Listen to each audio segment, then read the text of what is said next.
Bon samedi soir. Merci d'être de nouveau à l'écoute. Alors, je pense qu'on va faire un petit bilan sur les problématiques des virus. On a donc bien compris les virus, les bactéries, que tous les éléments contagieux qui font des maladies et qui provoquent des contaminations et parfois même des épidémies, que ces maladies-là sont des révélations d'une problématique ou bien individuelle, quand c'est l'influenza, la grippe par exemple. Elle devient aussi épidémique dans ces circonstances où toute la population subit les mêmes désastres. Mais en fait, si on passe sa maladie et qu'on ne la contrarie pas par des médicaments suppressifs, des antifièvres, des antibiotiques, des antigrippes et tout ça, le microbe provoque, je veux dire, l'agent contagieux provoque une réaction physiologique du corps qui est faite pour rattraper l'immunité perdue. Et si on la laisse faire, eh bien, on est normalement en meilleure santé après avoir guéri de sa maladie qu'avant de l'avoir eue. Parce qu'on a pu régénérer au niveau corporel, redonner au corps ses capacités immunitaires. Et pendant ce stade de maladie où on est bloqué, où on se met soi-même en quarantaine quelque part, puisqu'on en a marre d'avoir des gens, on ne boit plus de vin ou de whisky, on a besoin d'eau, on ne veut voir plus personne quand on a toujours la... Et tous ces comportements-là amènent de se mettre à la réflexion après le moment, vraiment le moment du seuil où le corps a repris son travail. Alors l'esprit est de nouveau libéré. Et le questionnement qu'on se fait, je vais prendre l'exemple de la grippe, eh bien, j'attrape la grippe et quand je me réveille de ça, je me dis, mais oh, Eric, pourquoi est-ce que tu travailles tout le temps, tu ne donnes pas du temps à ta famille, tu ne promènes pas ton chien, oui. Mais à partir de maintenant, je prends la décision de me repentir des fautes que j'ai faites et de me mettre vraiment dans l'engagement et de pratiquer mon engagement. Mon frère, peut-être le plus grand feignant du monde, après avoir fait une grippe parce que le corps lui dit à un moment donné, qu'est-ce que down, hein, c'est fini tout ça, l'influenza c'est sous l'influence de la divinité, de la nature, eh bien son corps lui dit, tu fais une fameuse grippe, tu auras tes 41 de fièvre. Et lui, également, il va donc arrêter pas mal de ses activités dans ses habitudes, dans ses routines qui sont malsaines, et voilà que quand il se réveille, qu'il a passé le pic, eh bien lui il va dire à partir de non, je vais aider maman, ou je vais faire ce qu'il faut pour aller mieux, parce qu'il se rend donc bien compte que c'est toujours la dualité dans le monde des vivants, dans notre monde terrestre. Il y a toujours les contraires qui, au fait, expriment la même chose. Si vous avez une boulimie, eh bien, je vois ça avec les chiens, et non plutôt avec les chats. S'il y en a un qui est boulimique, eh bien, il y aura un autre qui va jouer le jeu avec, en faisant celui qui ne veut pas manger. Parce que pour se faire bien voir chez ce propriétaire, mon frère ou l'autre chat, en mangeant beaucoup, il est aimé. Alors moi, je ne peux pas aller manger encore beaucoup plus que lui pour arriver à être aimé. Eh bien alors, non, moi, je montre que je n'ai pas envie de manger. Et alors, on va s'intéresser à moi. Et voilà. Pourquoi? Parce que le maître, avec les chats, n'a pas assez de liberté pour lui-même et ne laisse pas au chat sa liberté. Donc, il y a un problème avec la nourriture et ça vient du propriétaire. Donc si le propriétaire tout d'un coup sait qu'un chat, eh bien il sait se débrouiller en mangeant rien que des insectes, en attrapant des oiseaux, peut-être une musaraigne, et qu'il sait manger des insectes, mais il sait aussi manger de l'herbe, et il est donc tout à fait libre, et on n'est pas obligé de le nourrir si on lui donne un environnement naturel, puisqu'il est libre. C'est pas la même chose avec les chiens. Mais c'est pour chaque fois vous dire que la maladie aiguë est quelque chose, la maladie aiguë contagieuse, est la meilleure chose qui peut nous arriver. Mais il y a d'autres maladies aiguës. Par exemple, je connais beaucoup de gens qui ont fait une chimiothérapie après une opération d'un cancer et qui alors ont perdu leurs cheveux. Tout d'un coup, ils perdent leurs cheveux et les ongles. Eh bien, il faut certainement pas contrarier ça, puisqu'une fois que cette maladie aiguë arrive et que c'est une perte de cheveux, pour un problème d'une maladie chronique, mais tout d'un coup, une expression aiguë, eh bien, dans ces cheveux qui tombent et dans les ongles qui partent, il y a toutes les toxines, un paquet énorme de toxines. Donc le corps est libéré de pas mal de toxines et régénère beaucoup mieux après ces chimiothérapies parce qu'il a perdu ses ongles ou il a perdu ses cheveux qui ont aggloméré pas mal de toxines. Mais si alors on ne veut pas ça parce qu'on a peur de ça et on n'a pas compris la maladie chronique et la maladie aiguë, eh bien à ce moment-là on met des glaçons, on met de la cortisone. Mais alors il y a ces toxines-là en plus qui vont s'ajouter, et celles qui voulaient partir ne peuvent pas partir. Donc la régénération après l'arrêt de la chimiothérapie va se faire moins bien parce qu'on n'a pas compris ces effets-là.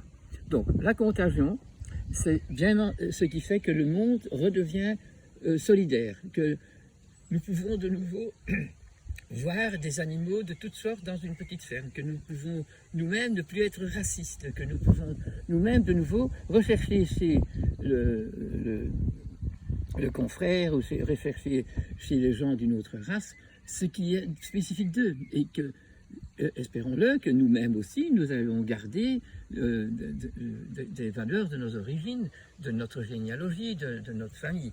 Bien retenir, la maladie aiguë, 99 chances sur 100, on en guérit si on ne la supprime pas.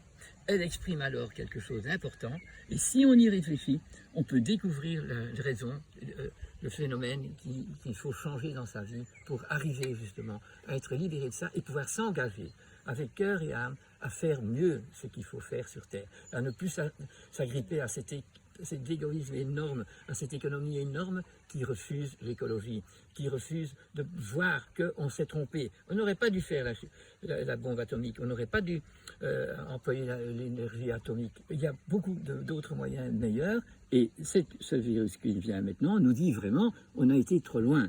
Mais il faudrait que la population, dans sa plus grande nombre, soit d'accord avec ça, pour ne pas vivre que pour avoir des choses faciles et des choses toxiques et du plastique, mais qu'on ait compris que nous devons nous associer à la loi naturelle. Nous devons savoir que l'énergie verte qu'on nous propose maintenant, elle est vraiment encore plus capillaire que les problèmes atomiques.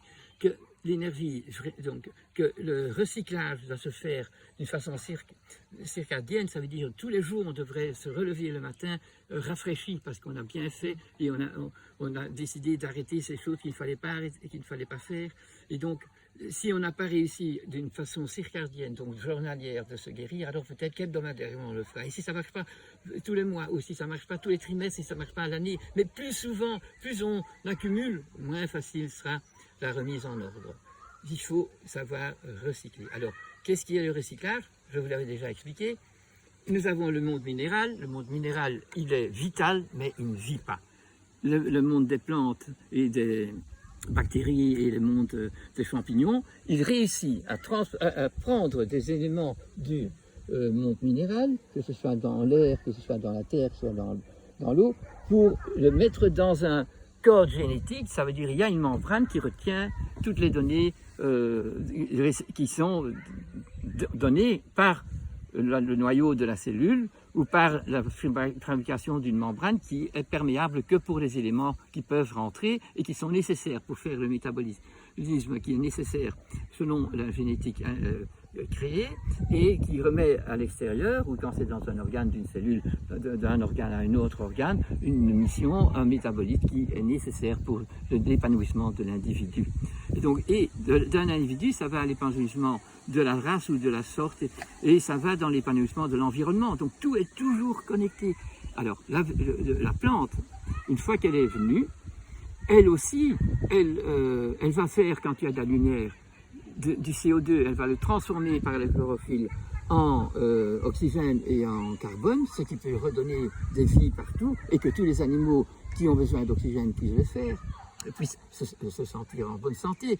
Donc, dès que quelque chose vit sur la Terre, dès que nous avons nos plantes, dès que nous avions des animaux, tout fabrique du CO2. Le CO2 est l'expiration.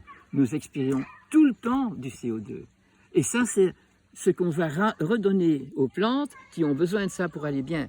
Les plantes, elles aussi, quand un arbre est mort et qu'il est dans la forêt, il va se transformer en CO2 pour retourner en argile ou en vase.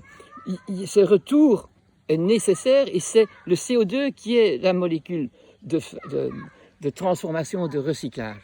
Donc on a besoin du CO2. Mais pour avoir un CO2 qui se transforme en oxygène et en Et en carbone, il faut des arbres et beaucoup de verdure. Mais quand on n'a plus d'arbres, on les enlève partout. Comme on fait une agriculture néfaste où il y a des pesticides partout, tout ces chlorophylles marchent mal. Et alors les arbres qui survivent et qui essayent de bien faire, eh bien ils sont sous l'effet de la toxicité, de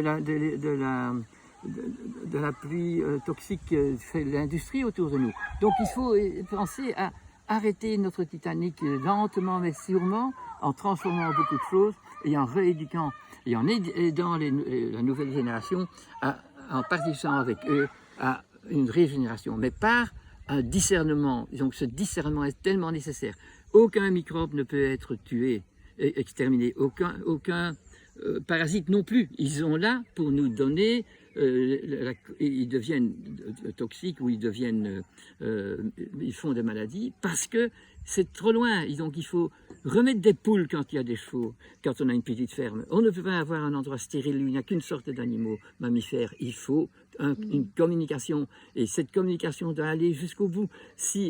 Et on doit alors, par le symbolisme, savoir pourquoi il y a des poules. Les poules, ce sont des oiseaux, mais ils ne volent pas.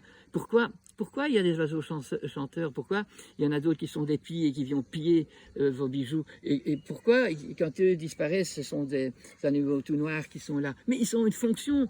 On ne peut en vouloir à aucun. Nous devons vraiment apprendre à aimer, à reconnaître le symbole de chaque individu. J'espère vous éveiller à faire ça, parce que je sens que le moment est venu, et plus nous pouvons nous rencontrer dans ce discours, nous allons arriver à aimer faire un ouvrage, une œuvre de notre vie. Au revoir.